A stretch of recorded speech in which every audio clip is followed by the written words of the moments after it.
Breaking news, this is how Doge and Musk knew to investigate USAID. This is brilliant, you're gonna love it. January 20th was when Donald Trump was signing those executive orders.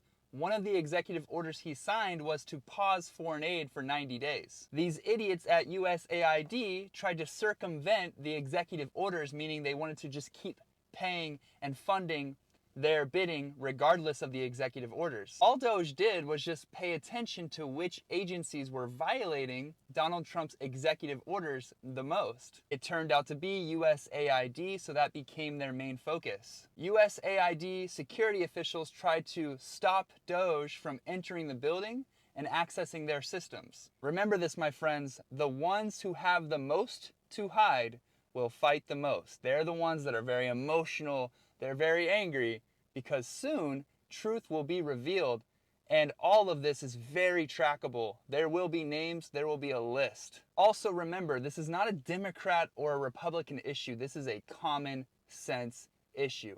Let's get our country back. Let's win this AI race and have an amazing future. My name's Neuro Will, and I appreciate your interest in science.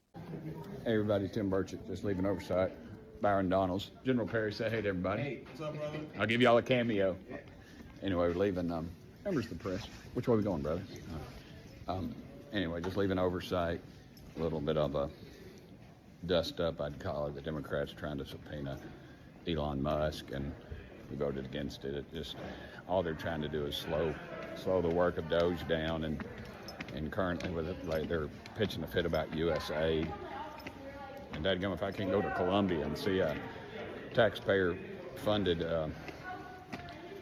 transgender opera, what the heck is this world coming to?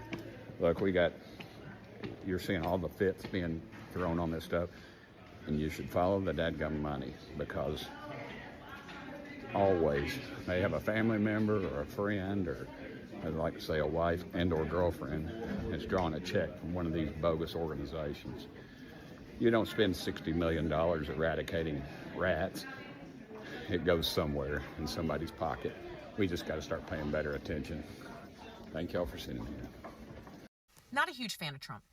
I'm even less of a fan of Elon Musk.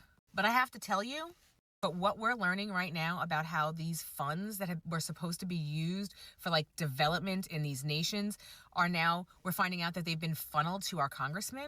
Chelsea Clinton's wedding? Are you kidding me?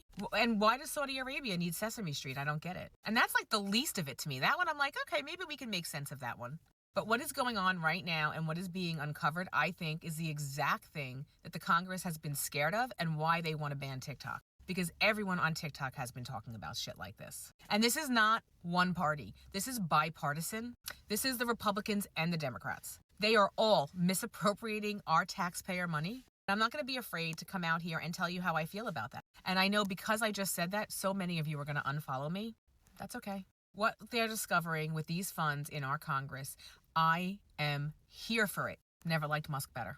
Samantha Power got the job to run USAID in 2021. Her salary is $180,000 a year.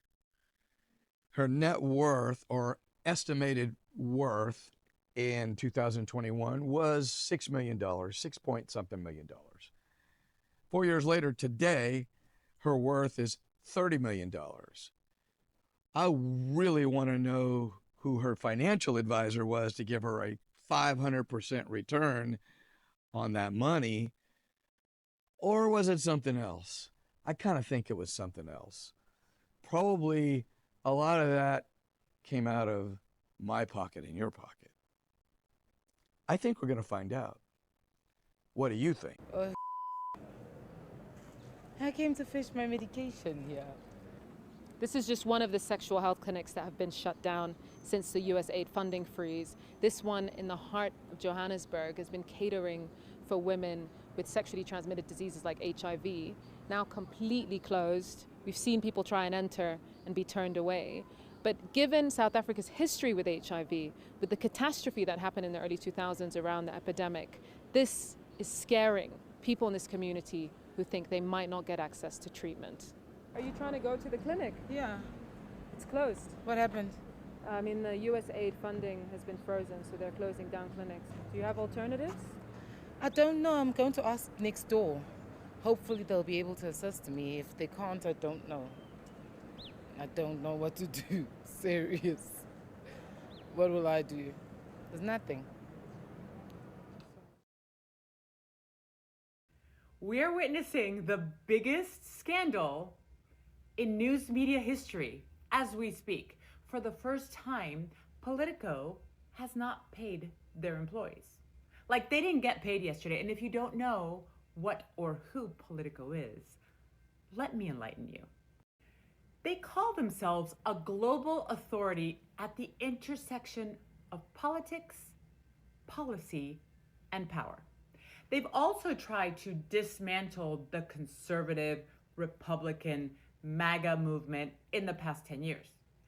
And guess where they got a crap ton of their funding? USAID. And Elon and our president just defunded them. Why are we as taxpayers paying for an independent news authority to take sides, to try and dismantle the right or the left? We don't have to pay for that, do we? Have we? Did we? Yes. Yes, we did. And we no longer have to do that. The corruption is absolutely mind-blowing. People aren't receiving water that they need. People aren't receiving vaccines or basic health care that they need. And that is not going to be resolved until USAID can go back to doing the work that it's meant to do around the world, the work that Congress empowered it to do, the work that Americans want it to do. In the space of 2 weeks, the world's richest person has deprived the poorest people in the world, struggling through the worst times of their lives, with the very help they need to get by.